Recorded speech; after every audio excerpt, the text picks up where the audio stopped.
Hare Krishna devotees, please accept my humble obeisances. Always Sri Prabhupada and Guru Maharaj. Now for brief prayers and we can start reading the translations. Om Namo Bhagavate Vasudevaya. Om Namo Bhagavate Vasudevaya. Om Namo Bhagavate Vasudevaya. Narayanam Namaskritya Naram Cheva Narottamam Devim Saraswatim Vyasam Tato Jayam Udirayet. नष्टप्रायेषु भद्रेषु नित्यं भागवत सेवया भगवती उत्तम श्लोके भक्तिर्भवति नैष्टिकी. So I'll share my screen for the verses for today. We're reading from 6th Canto, 8th chapter, text number 1 to 12. The chapter itself titled Narayana, the Narayana Kavacha Shield. Yeah, let me share my screen.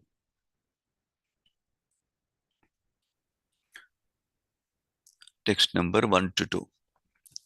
King Parikshit inquired from Sukadeva Goswami, "My lord, kindly explain the Vishnu Mantra armor that protected King Indra and enabled him to conquer his enemies, along with their carriers, and enjoy the opulence of the three worlds. Please explain to me that Narayana armor by which King Indra achieved success in battle, conquering the enemies who were endeavoring to kill him." Text 3.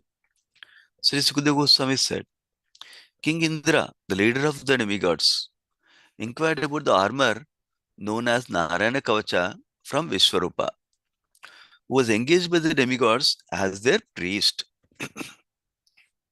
Please hear Vishwarupa's reply with great attention." Text 4 to 6. Vishwarupa said, "If some form of fear arrives, one should first wash his hands and legs clean and then perform achamana by chanting this mantra. Om apavitra pavitro va sarvavastam gatopi va yasmaret pundarikaksham sa sabhyas yantara suchihi Sri Vishnu, Sri Vishnu, Sri Vishnu.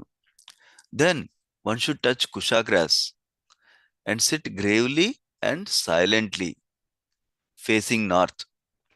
When completely purified, one should touch the mantra composed of 8 syllables to the 8 parts of his body and touch the mantra composed of 12 syllables to his hands.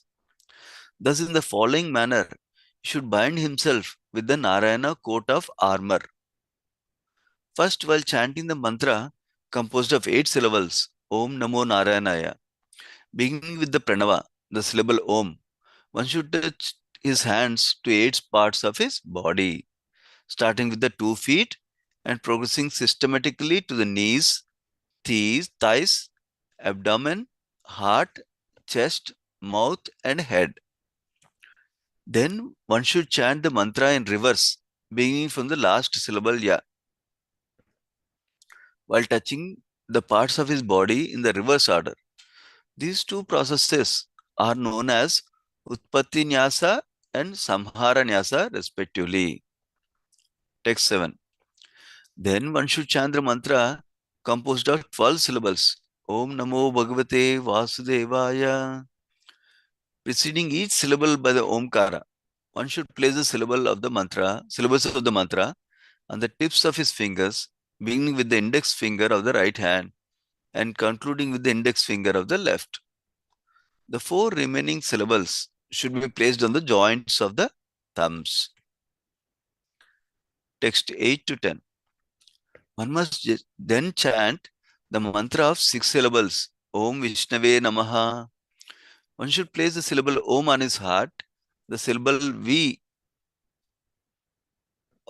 Y on the top of his head, the syllables Sa between his eyebrows, the syllable Na on his tuft of hair, Shika, and the syllable Ve between his eyes.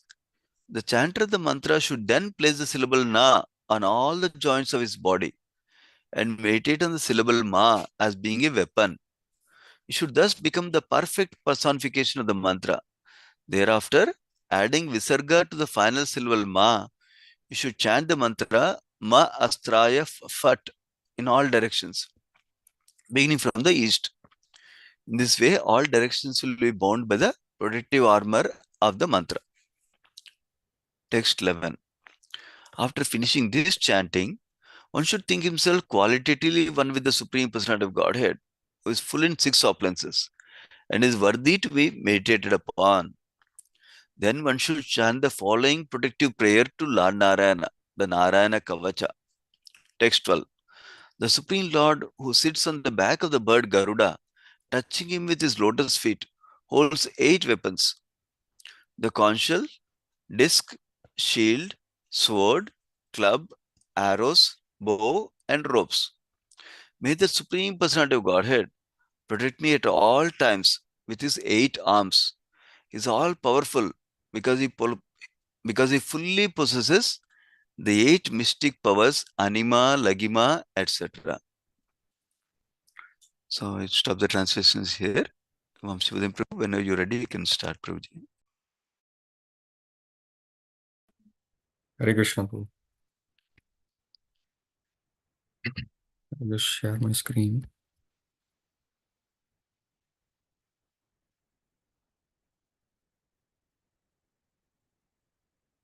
Mm.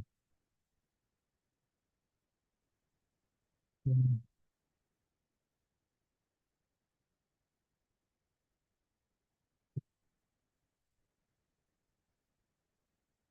Yeah, I hope everyone can see my screen. Mm.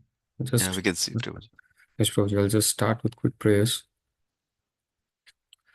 Om Namo Bhagavate Vasudevaya. Om Namo Bhagavate Vasudevaya. Om Namo Bhagavate Vasudevaya. Om Ajnanatimirandasya Jnananjana-shalakaya Chakshurunmilitam Yena Tasmai Shri Gurave Namaha. Shri Chaitanya Manobishtam Stapitam Yena Bhutale Swayam Rupa Kadamayyam Dadati Swapadantikam Vandeham Shri Guru Shri Yuta Padakamalam Shri Gurun Vaishnavamscha Shri Rupam Sagrajatam Sahagana Raghunathanvitam tam sajivam Sadvaitam Savadutam Parijana Sahitam Krishna Chaitanya Devam Shri Radha Krishna Padan Sahagana Lalita Shri Vishakhanvitamsha He Krishna Karuna Sindhu Dinabandho Jagatpate Gopesha Gopika Kanta Shri Radha Kanta Namostute Tapta Kanchana Gaurangi Shri Radhe Vrindavaneshwari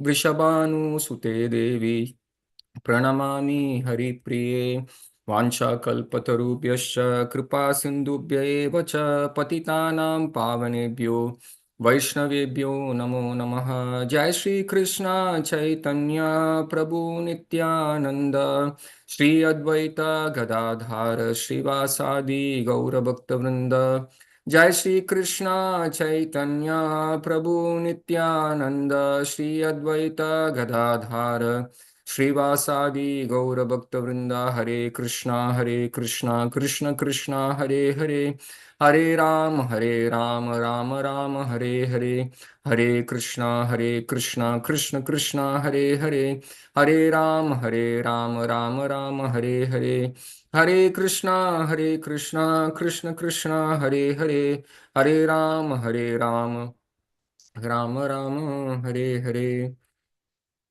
Hare Krishna. Sorry. Move this down.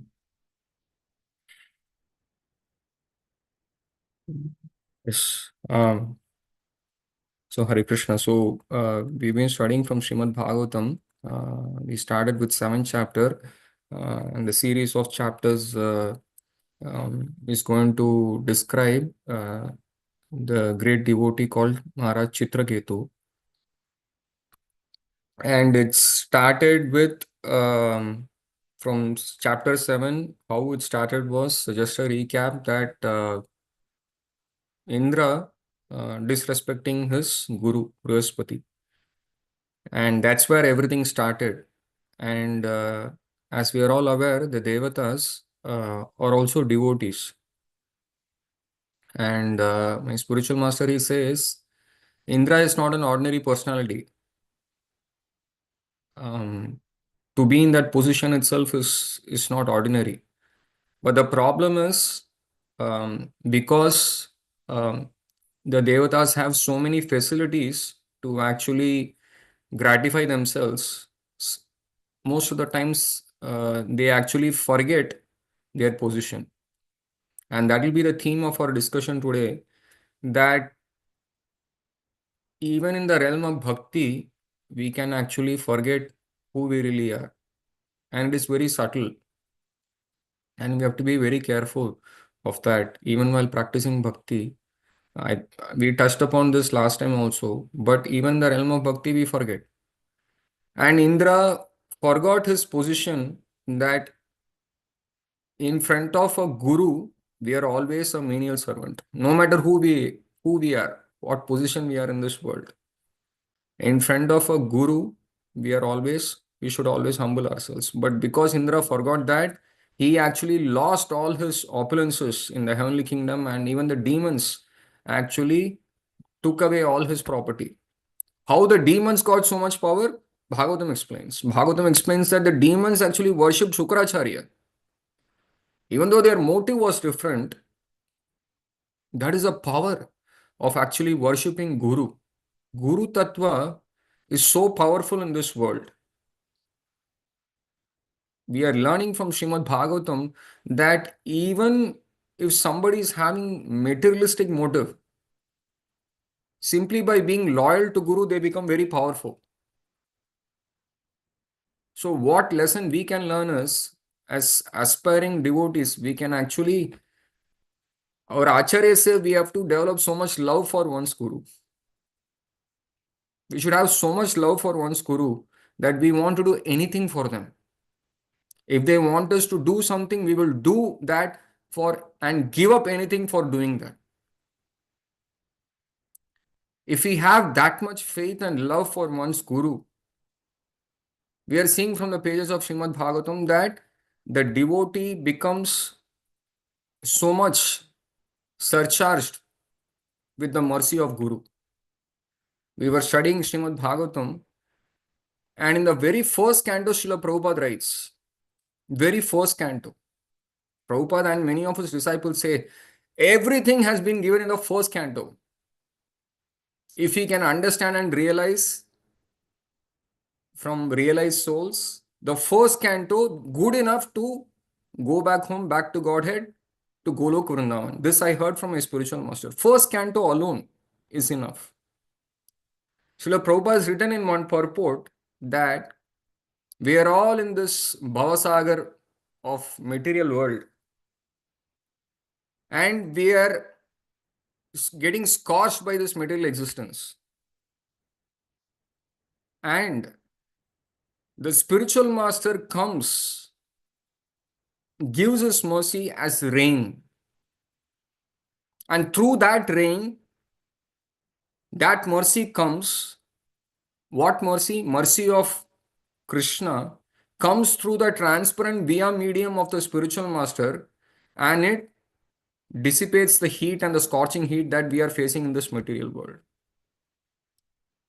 But the Devatas didn't realize this, because I would say maybe we are all very fortunate to have an Acharya like Srila Prabhupada, right? Always we should be very grateful. Every day we should be very grateful to Srila Prabhupada. The Devatas didn't realize this. And because of that, they lost all opulences. They were beaten by all the opulences were taken by the demons. And because even after losing all this, the Devatas didn't come to their senses. That was the next biggest problem, is they did not realize that everything has been taken away. Let me take shelter of Krishna. That also didn't come, because they were too much attached to their material opulences, too much attachment. And because of that, they want to get back all their opulences. And the other reason also could be is because they were devotees of Lord Vishnu. They wanted to protect his property and continue their service, because if they don't have the kingdom, how will they continue their service? So they wanted to get their opulences back. So we saw in the 7th chapter how they were finally advised to go and meet Vishwarup, who was a Brahmana. And generally, very enlightening purports in that. Prabhupada writes that a Brahmana should never conduct any sacrifice for money.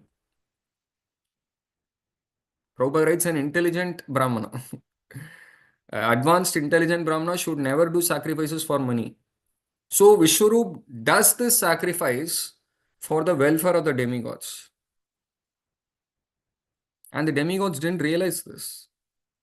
But still they went and humbled themselves in front of Vishwarup, even though he was much younger to them.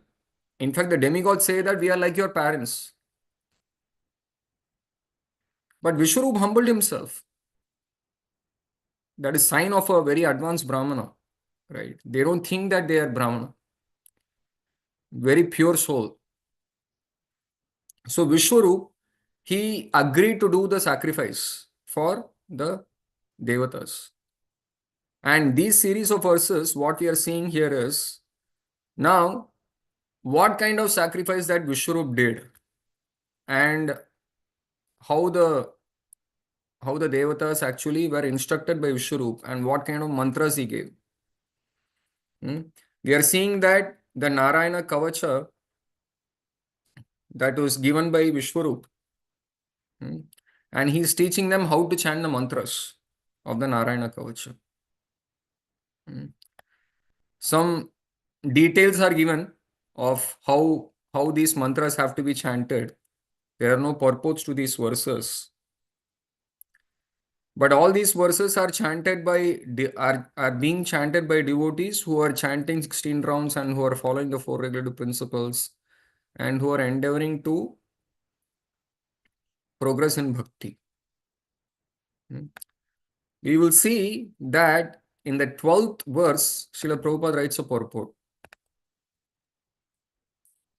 Thinking oneself one with the Supreme is called ahangroho pasana. Through ahangraho pasana, one does not become God, but he thinks himself as qualitatively one with the Supreme. Understanding that as a spirit soul, he is equal in quality to the Supreme Soul, the way the water of a river is of the same nature as the water of the sea.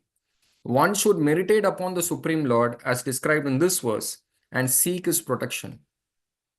The living entities are always subordinate to the Supreme. Consequently, their duty is to always seek the mercy of the Lord in order to be protected by him in all circumstances. So, what is the purpose of chanting all these mantras that Vishwarup is actually giving to Indra?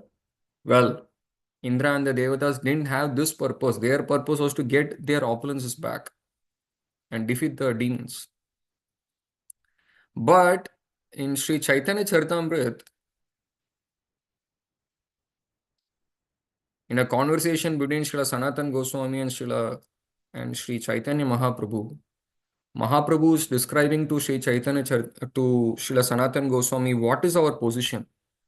Here Srila Prabhupada is writing that we are one in quality with Krishna, but not in quantity. That always needs to be understood, because the Devatas didn't realize this. They might have heard this, but they have not realized it. They are still wanting to worship Lord Vishnu for material benefits. And what does Sri Chaitanya Mahaprabhu says? It is a living entity's constitutional position to be an eternal servant of Krishna, because he is the marginal energy of Krishna and a manifestation simultaneously one with and different from the law. Like a molecular particle of sunshine or fire, Krishna has 3 varieties of energy. Purport by Srila Prabhupada. Srila Bhakti Vinod Thakur explains these verses as follows. Srila Sanatan Goswami asked Sri Chaitanya Mahaprabhu, "Who am I?"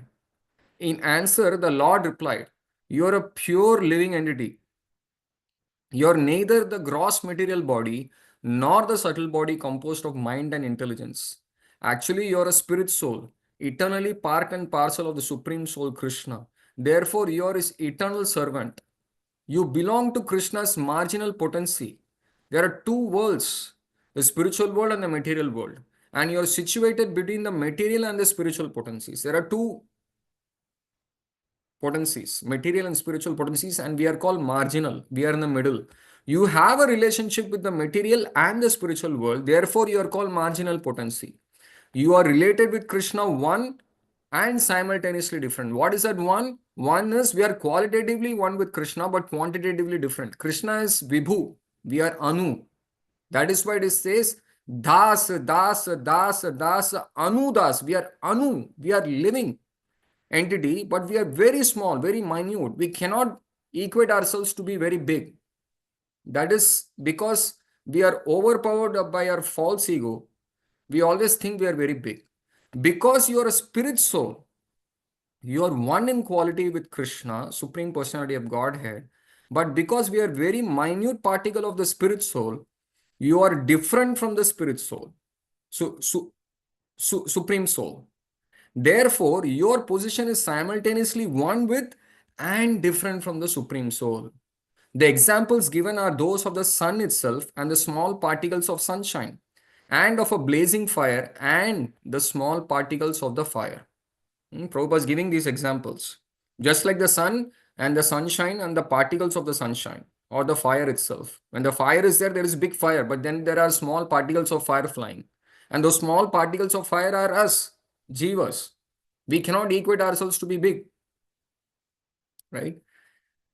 And this we need to always have on the back of our banner, whatever devotional activity we are doing. And only by having this consciousness, we will be able to please the servants of Krishna and Krishna eventually. That is why Prabhupada is stating, consequently, our duty is to always seek the mercy of Krishna in order to be protected by him in all circumstances. So, what is the motive of the Devatas for chanting these mantras? This was not the motive. Their motive was material opulences. See, it's very interesting that the Devatas also went and humbled themselves in front of a superior personality, which is needed. Because unless and until we go and humble ourselves before a superior personality, bhakti doesn't begin. It is a fact. And what is the proof of that? Arjuna, he actually spoke so much. We have discussed this so many times. We have read Bhagavad Gita so many times. Arjuna discusses and gives so many reasons for not fighting the war. For the first full chapter, he gives so many reasons for not fighting the war. Even in the second chapter, he says, Krishna, I cannot do this. And then finally he says, my mouth is drying up, uh, my, uh, my hands are quivering, my body is becoming pale, I am losing all composure, Krishna, I am putting my Gandiva bow down, I cannot fight this war. And he did not leave there. The crux of Bhagavad Gita starts from here. And if we don't understand this verse, Bhagavad Gita doesn't begin for us. Bhagavad Gita starts with this verse where Arjuna humbles himself in front of Krishna. Now I am confused about my duty and have lost all composure because of miserly weakness. What is that miserly weakness? That I have figured it out by myself. Which is what the Devatas are doing. Even though everything was taken away, that is actually mercy. But they did not realize it. Why? Because they were thinking that they understand everything.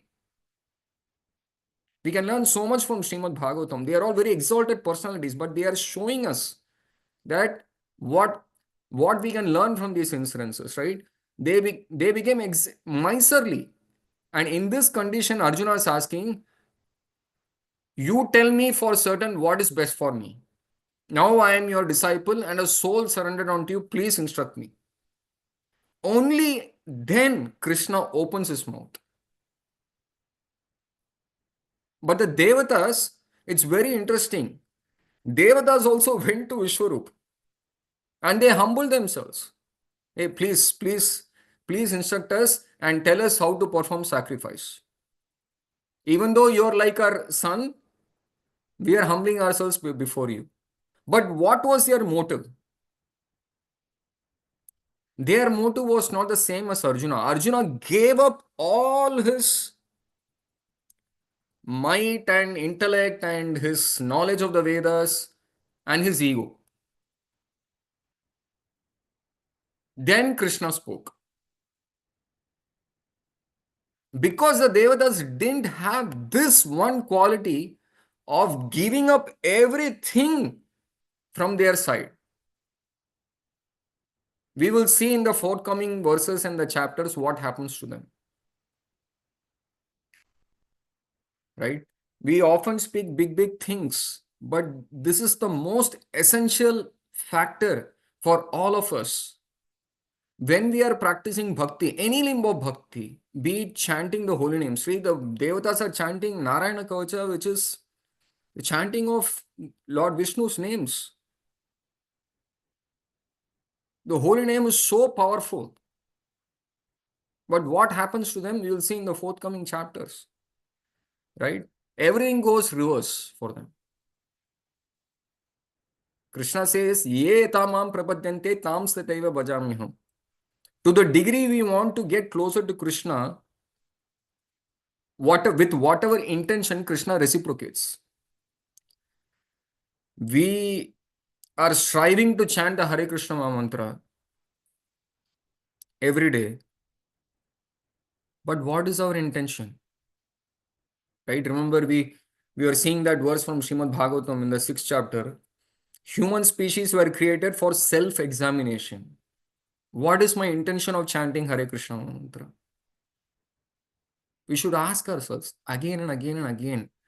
Because I have been chanting Hare Krishna mantra, but according to the pages of Srimad Bhagavatam, Sri Chaitanya Charitamrita, certain things are not coming up. What is happening? Let's examine ourselves. We should keep examining ourselves, right? This famous saying is there, right? Every new year, now New Year is coming in a week. Every year passes, every Janmashtami passes. We should examine ourselves. What is happening with me? What's going on with me? And in connection to this pastime, where one has to humble himself. See, the main problem with the Devatas and Indra are whatever happens to them is because they forget that they are doing their service, and on top of that, they become envious. If somebody else has it, they become envious. And that can happen to us also in the realm of bhakti. Like His Grace Sundarandas Prabhuji, many weeks ago or months ago, he shared this class of His Grace Gaurang Darshan Prabhu of how to be non-envious. It's not easy. It's not just a theoretical statement of not being non-envious of somebody. If somebody is having more, because in this material world, we are trained to be envious. Because material world is a perverted reflection. Everything is reverse of what is there in the spiritual world. In the spiritual world, everybody is non-envious, but in the material world, everybody is envious of somebody. It's a fact. We cannot deny that. If somebody is going up, somebody is envious of us. Even in an office environment, if somebody is younger than us and is going up the ladder, we become envious of that personality. So that is the nature of this material world. Envy. Very dangerous. And Krishna tells Arjuna that I am telling you the secret of Bhagavad Gita because you are non-envious and you are my dear friend. So non-enviousness is essential for all of us to progress in bhakti. And the Devatas became envious, and that was a problem. And we'll see even in the example of the Kurus, right?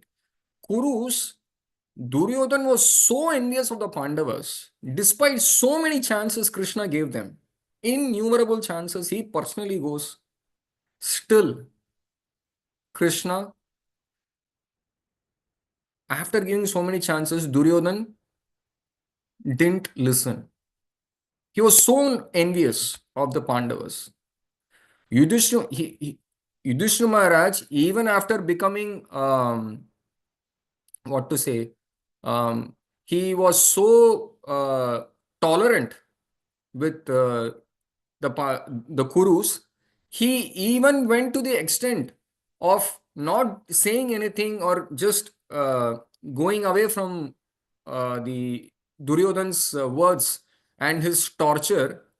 That made Duryodhan even more envious. Hey, how these guys can be so tolerant. Yudhishthira Maharaj is mentioned, Bhagavatam says he's Ajata Shatru.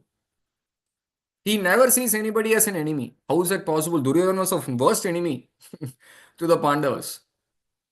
But Yudhishthira Maharaj was. Just a moment, my mobile is just ringing.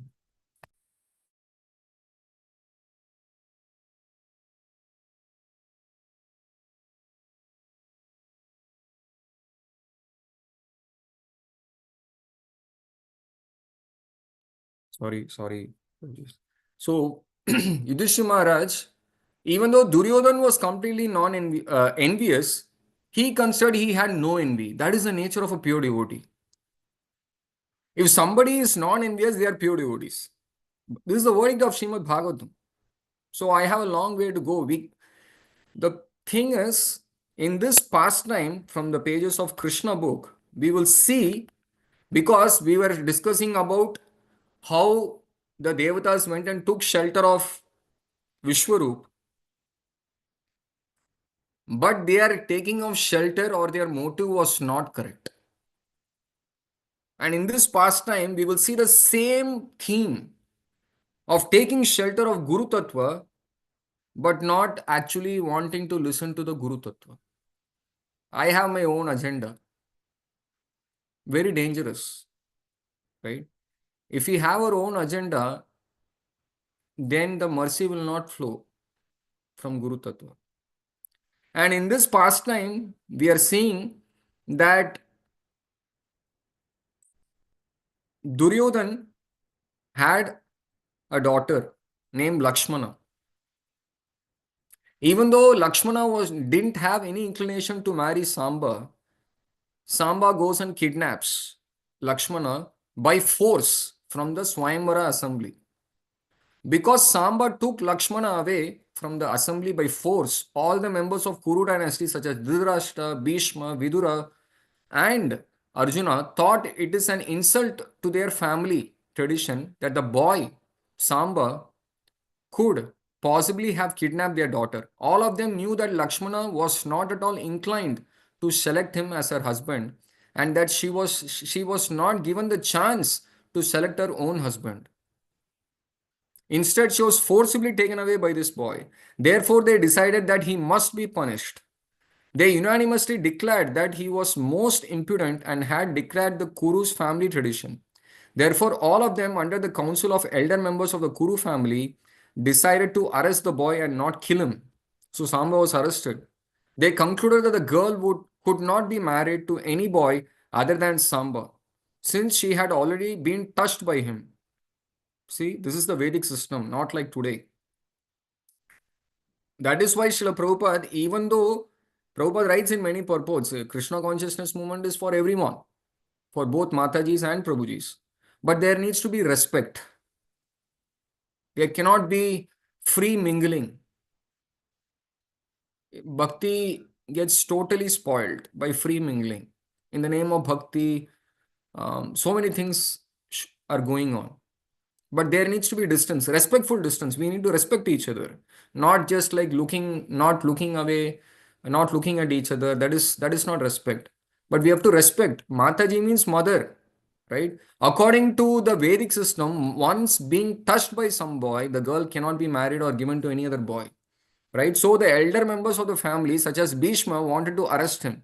Thus, all the members of the Kuru dynasty, especially the great fighters, joined together just to teach him a lesson. And Karna was made the commander-in-chief. So while making the plan to arrest Samba, the Kurus counseled amongst themselves that upon his arrest, the members of the Yadu dynasty could be very angry with them.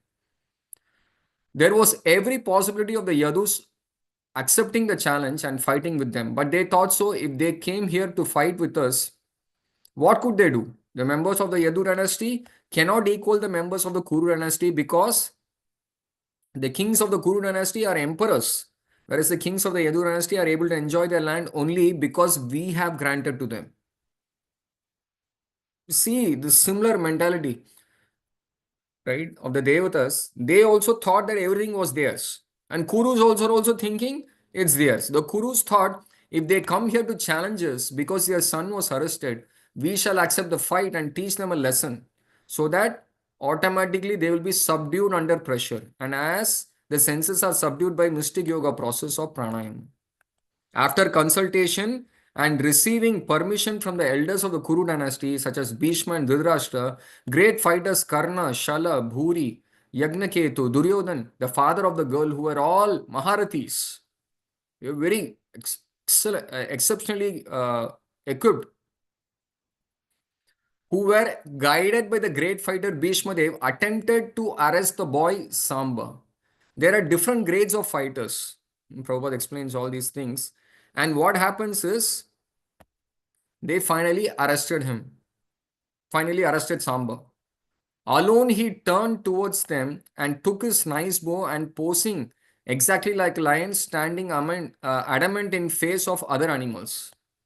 So what happens? Finally, long story short, Samba gets arrested. Hmm. So this news Srila Narad Muni carried to the Yadu dynasty that Samba had been arrested and told them the whole story. The members of the Yadu dynasty became very angry at Samba being arrested and improperly so by 6 warriors. Now, with the permission of the head of the Yadu dynasty, King Ugrasena, they prepared to attack the capital city of the Kuru dynasty. Although Lord Balaram knew very well that by slight provocation people are prepared to fight with one another in the age of Kali, he did not like the idea of the two great dynasties. So Balaram, Lord Balaram, he had a soft corner for the Kurus also because Duryodhan was submissive to Lord Balaram. It is a very interesting, our acharyas give a lot of explanation for that. We don't have that much time to understand all this, but if we understand from our Gurujan and our acharyas, they give a lot of explanation why Lord Balaram actually did that. So Lord Balaram was connected to the Pandavas and the Yadus, as well as he had a soft corner for the Kurus. That's why Lord Balaram didn't participate in the Kurukshetra war. He said, I am going to pilgrimage. He just left. So here, instead of fighting with them, he said, he wisely thought, let me go there and see the situation and let me try to see if the fight can be settled by mutual understanding. So everyone agreed. So he therefore immediately arranged for a nice chariot and go to Hastinapur, accompanied by the learned priests and brahmanas, as well as by some of the elder members of the Yadu dynasty. He was confident that the members of the Kuru dynasty would agree to this marriage and avoid the fighting with the Yadus. So Lord Balaram was confident that they will listen to him. As Lord Balaram proceeded towards Hastinapur in his chariot, accompanied by the Brahmanas and elders, he looked like the moon shining in the clear sky amongst the glittering stars. When Lord Balaram reached Hastinapur, he did not enter but stationed himself in a camp outside the city in a small garden house. Then he asked Uddhav to meet with the leaders of the Kuru dynasty and inquire from them whether they wanted to fight with the Yadu dynasty or to make a settlement. So Uddhav goes and calls everyone. So the leaders of the Kuru dynasty, especially Dhritarashtra and Duryodhan, were joyful because they knew very well that Lord Balaram was a great well-wisher of their family. You see, they had very good relationship. There were no bounds to their joy on hearing the news, and so they immediately welcomed Uddhav. Long story short, they welcomed them nicely. And then Lord Balaram speaks, my dear friends, this time I have come to you as a messenger with the order of all-powerful King Ugrasena. Please therefore hear the words with attention and great care. When Guru is speaking, we have to hear with attention and great care. Lord Balaram is original Guru Tattva. Without wasting a single moment, please try to carry out the order. King Ugrasena knows very well that you warriors of the Kuru dynasty improperly fought with pious Samba, who was alone, and that with great difficulty and unrighteous tactics, you have arrested him. You have this is against the code of conduct of Kshatriya. You should not fight with one person with so many soldiers. So Lord Balaram is reminding that. We have all heard this news, but we are not very much agitated because we are most intimately related to one another. I do not think we should disturb our good relationship. You see, Guru is coming and giving a chance for the Kurus. When Lord Balaram spoke in a commanding tone full of heroic assertion, the leaders of the Kuru dynasty did not appreciate his statements. Rather, what did they say? Hello, these words are very astonishing but quite befitting the age of Kali. Otherwise, how could Lord Balaram speak so vituperatively? The language and the tone used by Lord Balaram are simply abusive and due to the influence of this age. It appears that the shoes befitting the feet want to rise up to the top of the head where the helmet is worn. Huh? I'll cut the explanation short. That the Kurus wanted are saying, Lord Balaram, that whatever you are speaking is due to the influence of the age of Kali, where the Pandavas, whatever they are having today, is because of us. And whatever the Yadus are enjoying is also because of us. Everything belongs to us. And they are comparing the Yadus and the Pandavas to be very low, and you are wanting to come up and sit on our heads. And Lord Balaram although patiently heard their insulting words and simply observed their uncivil behavior from his appearance, it was clear that he was burning with anger and was thinking of retaliating with great vengeance. His bodily features became so much agitated that it was difficult for anyone to look at him. He laughed very loudly and said, "It is true that if a man becomes too much puffed up because of his family, opulence, beauty, and material advancement, he no longer wants a peaceful life, but because belligerent towards all others. It is useless to give such a person good instruction for gentle behavior and a peaceful life. On the contrary, one should search out the ways and means to punish him. Just see how impudent are the members of the Kuru dynasty. I wanted to make a peaceful settlement despite the anger of all other members of the Yadu dynasty, including Lord Krishna himself. They are preparing to attack the whole kingdom of the Kuru dynasty. They were. But I pacified them and took the trouble to come here to settle the affair without fighting. Yet these rascals behave like this. And what did Lord Balaram do? Lord Balaram seemed so furious that he looked as if he could burn the whole cosmic creation to ashes. He stood up steadily and, taking his plow in his hand, began striking the earth with it, separating the whole city of Hastinapur from the earth. And then he began to drag the city towards the flowing water of the river Ganges. This caused great tremor throughout Hastinapur, as if there had been an earthquake, and it seemed that the whole city was going to be dismantled. So, what exactly happened? And that is what we are going to see in the pages of Srimad Bhagavatam now. That the Devatas didn't want to listen to Guru Tattva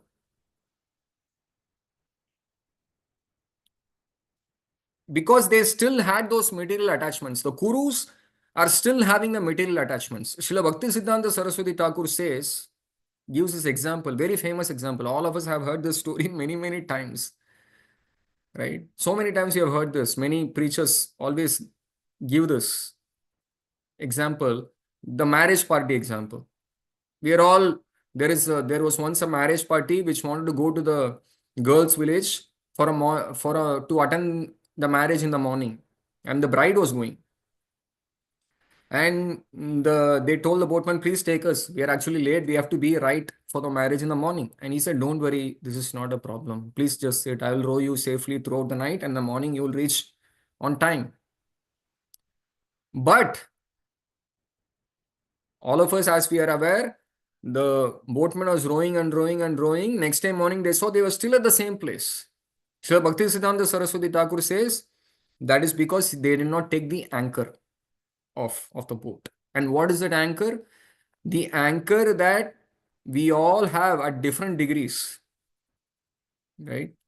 We all have at different degrees is what Lord Balaram actually mentions here. Where is that word that he mentions? Okay, he mentions that wealth, opulence, beauty, attachment to all these things, right? That's why Queen Kunti says, Janma Aishwarya Shuta Shribir Edamana Madapuman Naivar Harti Datum Vai Twam Akinchana Gocharam. Srila Prabhupada writes in that purport, if you are attached to any of these things, we cannot feelingly call out to Krishna. I may be chanting the holy names, but it will not be with feeling.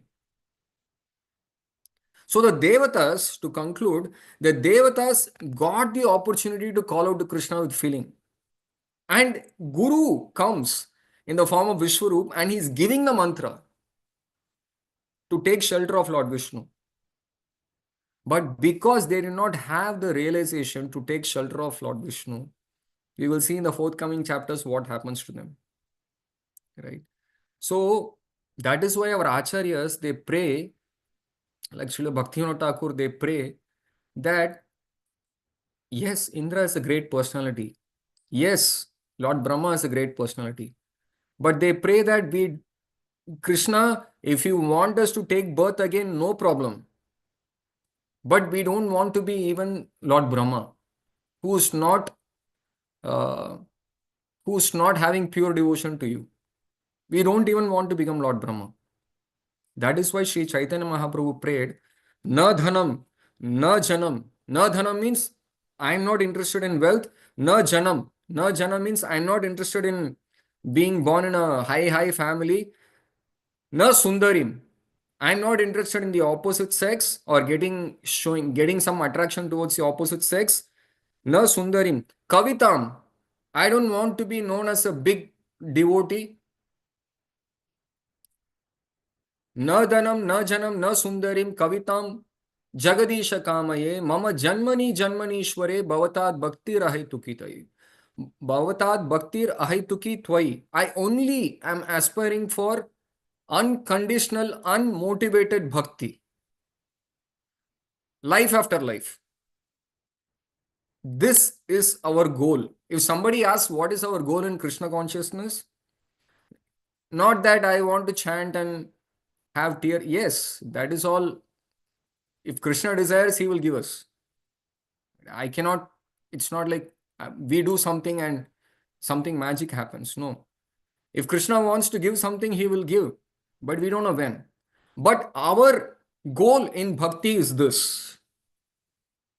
By Cheto Darpana Marjanam, by chanting and practicing the limbs of bhakti, our aim in bhakti is to come to the point of unconditional, no conditions put in front of Krishna. What I want from you, Krishna? Krishna, you do anything with me, but I am only seeking to be your unconditional devotee life after life. This is the teaching of Sri Chaitanya Mahaprabhu. And let us meditate on these teachings of Sri Chaitanya Mahaprabhu. And with this meditation, let's see what happens to the Devatas in the forthcoming verses. I'm sorry I went few minutes ahead. I'll stop here. ग्रंथराज Shrimad Bhagavatam की जय, जगत गुरु श्रील प्रभुपाद की जय। वांछा कल्पतरुभ्यश्च कृपा सिंधुभ्येव च पतितानां पावनेभ्यो वैष्णवेभ्यो नमो नमः। अनंत कोटि वैष्णववृंद की जय। हरे Krishna. Thank you, Vamsi Prabhuji. Hare Krishna. Hare Krishna.